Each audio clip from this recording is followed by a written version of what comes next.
Pag natapos-tapos na lahat-lahat, hindi na tayo magkikita. Mamimiss ko kayo. Depende kung hindi ako bubuisit dito.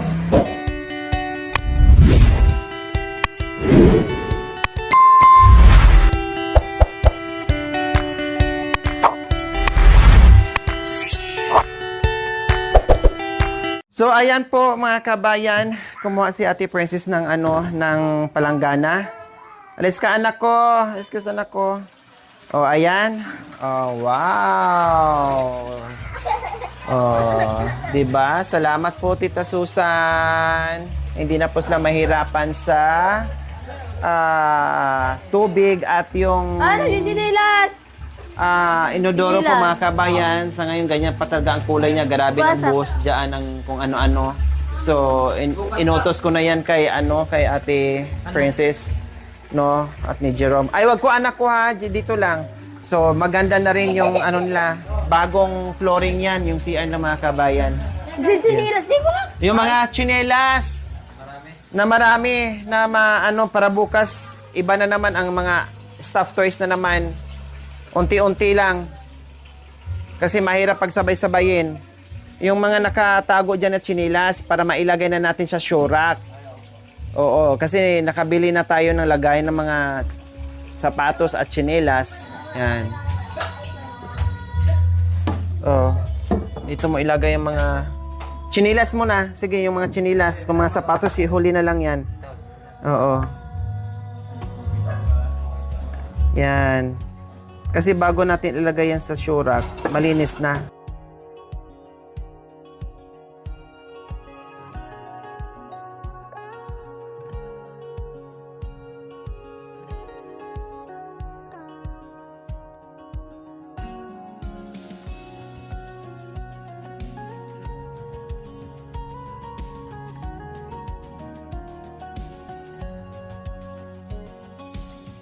Oh, sige. Kaya mo lahat. Ayan. O, tama mo na.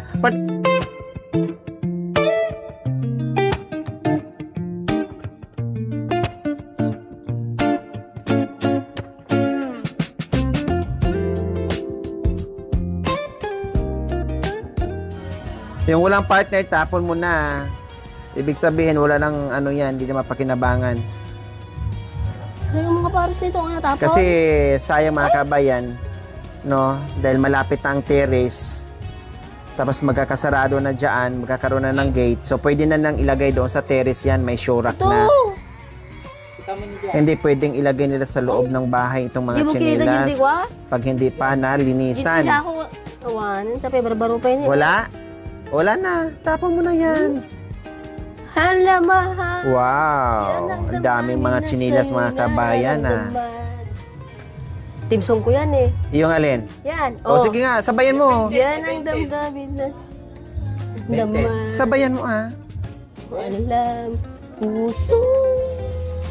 Ayan po. Di ba pala pag di ka na mamasdan? O bakit ganyan?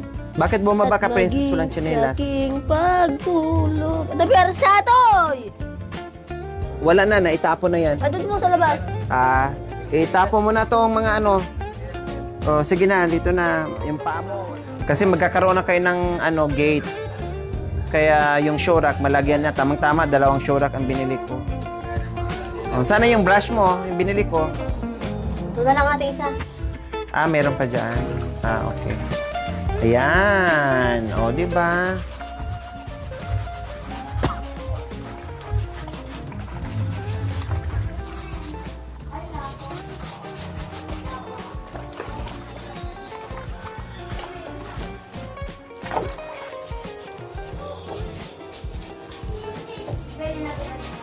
O, di ba pumuti? Tinan mo.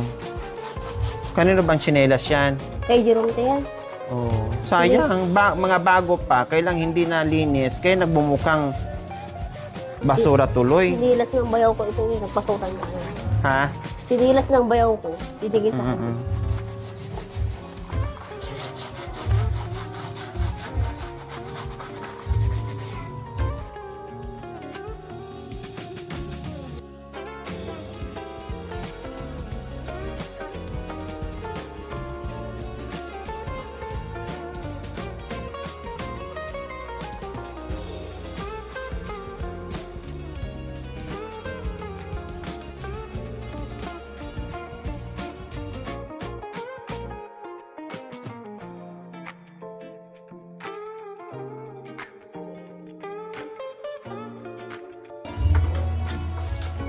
Gumanda na yung CR mo dyan. Wala nang...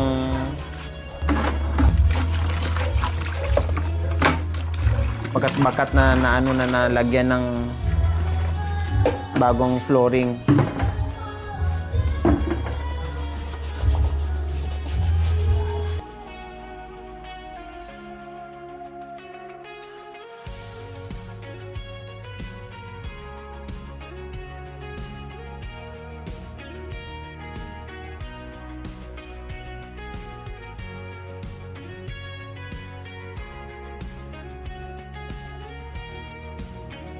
Madaling mga kabayan, nagdudumi yung mga tsinelas nila kasi nga dahil sa harapan nila na hindi pa na semento, putik. Paano pag yung Ate Princess dyan? Paano pag umulan ngay? Basa po lahat dyan. Basta lahat dyan? Opo. Kundi grabe yung putik. Pa? Grabe yung putik dyan. Hindi naman po grabe. Pag malakas mo yung ulan, talagang grabe dyan. Basta. Tapos Basa. nagpuputik din, syempre.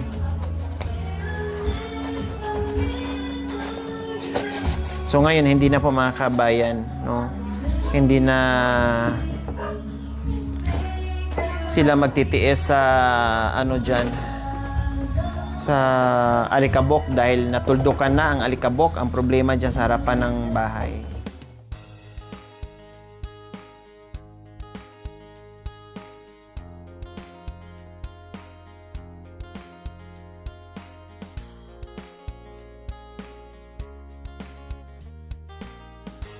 Akala ko ikaw ay akin. Wow. Nagdami pa ng alam itong Sa kanta. aking paningin. Di ba? Kabisado ko yung kanta. Iba pa mga kabayan, malaking ginhawa po sa kanila na naibalik yung tubig. Kaya yung technique na para hindi mahirapan sa pagbayad, kung ano yung tinuro ko kay Kuya Jerome, magtabi-tabi para sa kuryente, 10 araw-araw, 20 araw-araw, sa tubig, no, sa gasol, para hindi maubusan, kailangan gawin din nila kasi para na mas kanila, para ma-budget nila yung pera. Kasi, biro mo, 9 months yun hindi nabayaran pa mga kabayan, ay sayang naman, 'di ba? Eh, paano kung sila-sila lang, mabigat na yun, yung 8,000, ang bigat-bigat kaya nun, paano lang mabayaran yun, yung kinikita, sapat lang o kulang pa nga minsan sa pagkain nila. Ngayon ay nabuhayan talaga lahat. Nabuhayan ng, kumbaga, bagong lahat, bago lahat, no? Bago lahat talaga. Akala mo yung bago nag-uumpisa talaga. Pero renovation lang po yung ginawa natin. Pero ganun pa man, nakitaan natin na nabuhayan ng pag-asa. Na hindi tulad nung unang dating natin dito na napakalungkot ng bahay. Ang lungkot nila, napakalungkot ng bahay. No?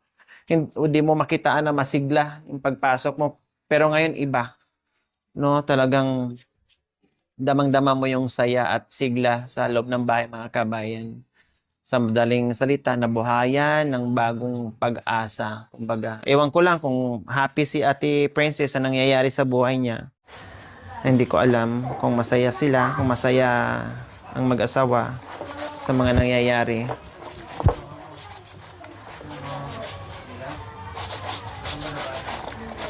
Kasi wala naman akong narinig minsan na masaya ako, masaya kami.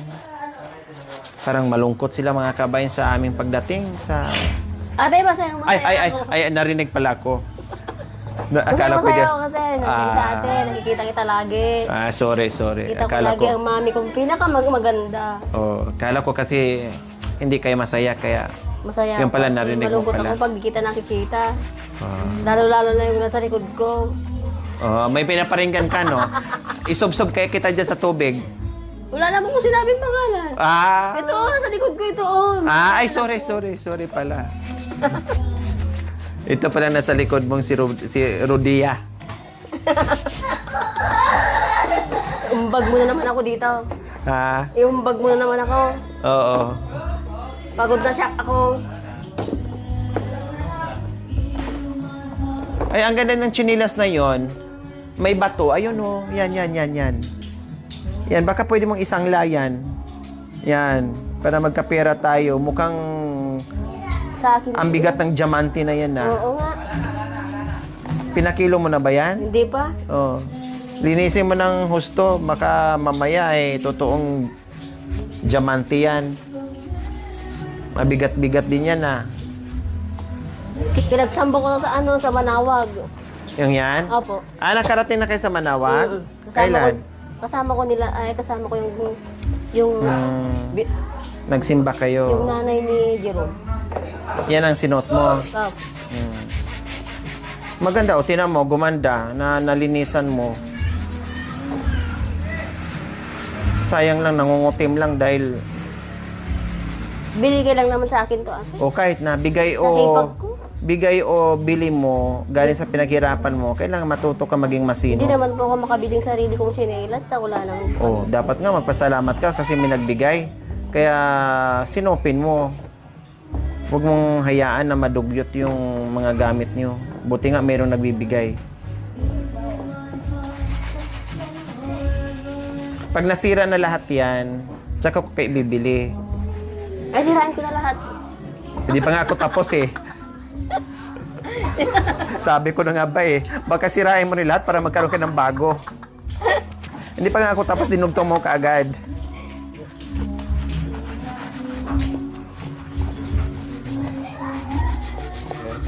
Sirain mo lahat, ang dami niyan, pero ang bibilin ko isang piraso lang. Sige. Diba, gumanda yung itsura ng mga tsinelas. Ayusin mo pag-brush Hindi yung hapyaw-hapyaw.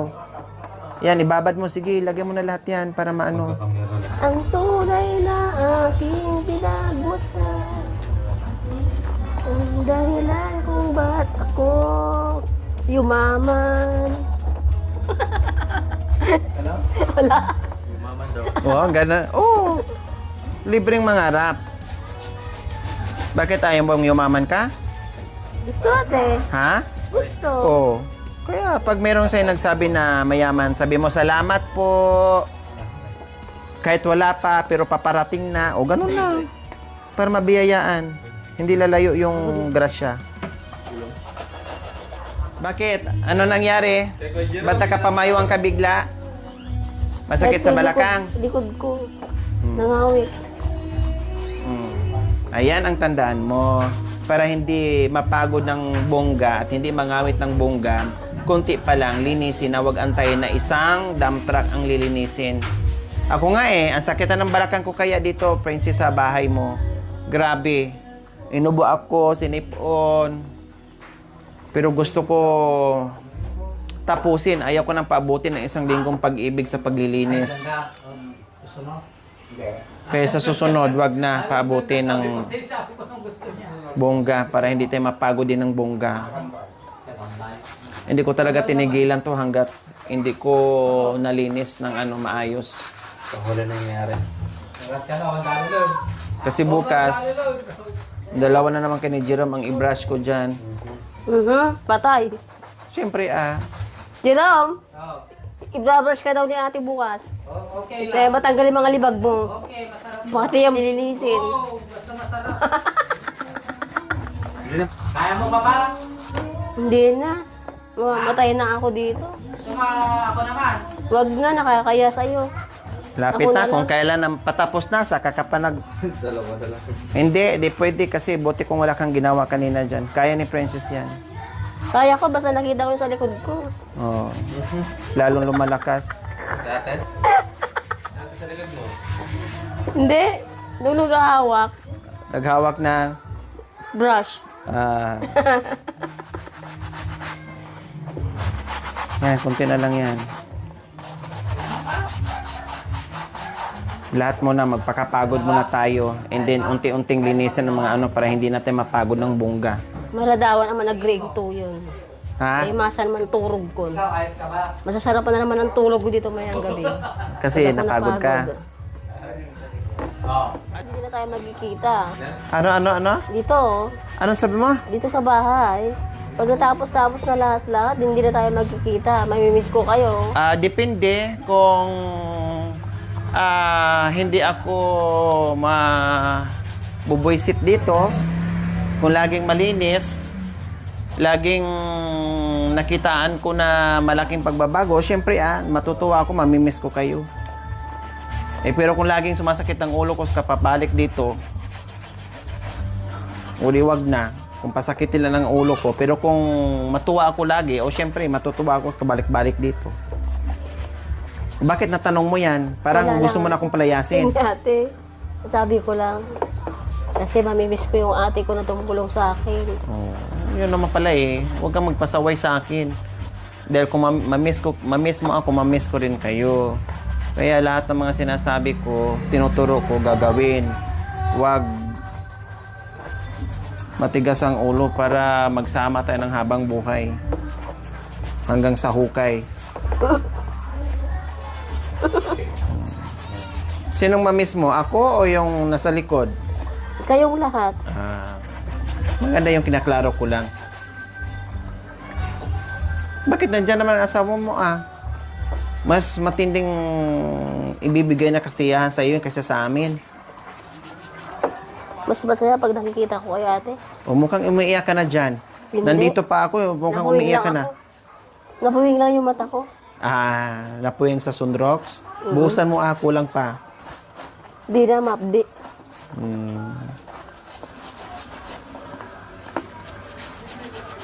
Nandito pa nga ako, iniiyakan mo na ako.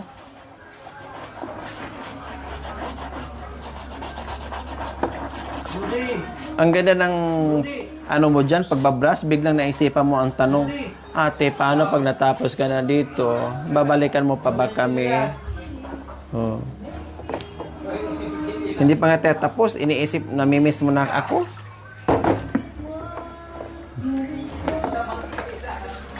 Ayan. Sabit mo na. Malinis na. Di ba? Ang ganda tingnan kapag malinis yung gamit. Sarap gamitin.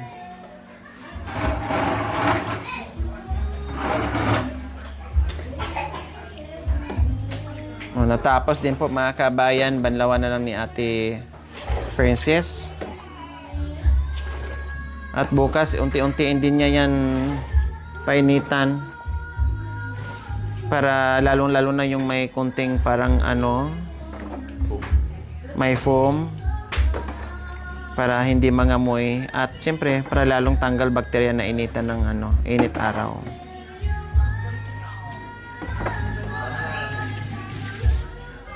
Nagmumukhang bago lahat mga kabayan. Tingnan mo. Ang ganda na.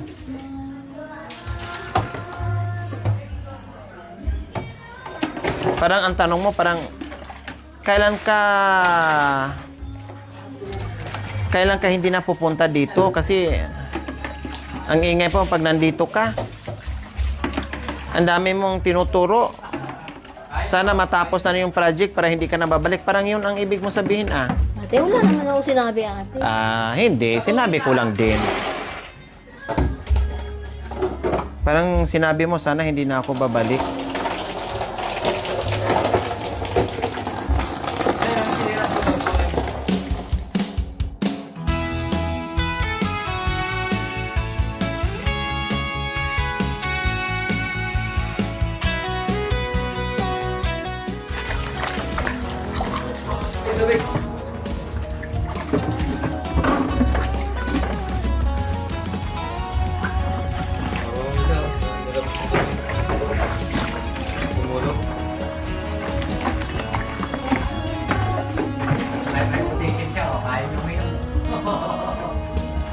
Hindi, kaya naman kasi yung iba nga Doon lang sa amin.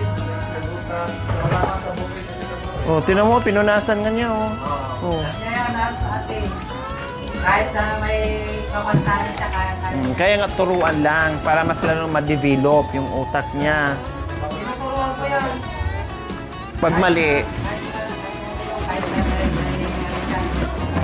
Pag mali, okay lang. Tapos, wag ganyan anak, ganito, o ganon, ituro. So, ayan po mga kabayan, ayos. Tapos na, hugasan ang mga tsinelas. So, bukas na naman po mga kabayan, ay matutuyo na lahat yan. So, ayan po mga kabayan, maraming salamat po sa inyong panonood. Without skipping us, like and share po mga kabayan. Bye po muna. We love you all. God bless us all. Bye. Mwah. Thank you for watching. Don't forget to like, share, and subscribe.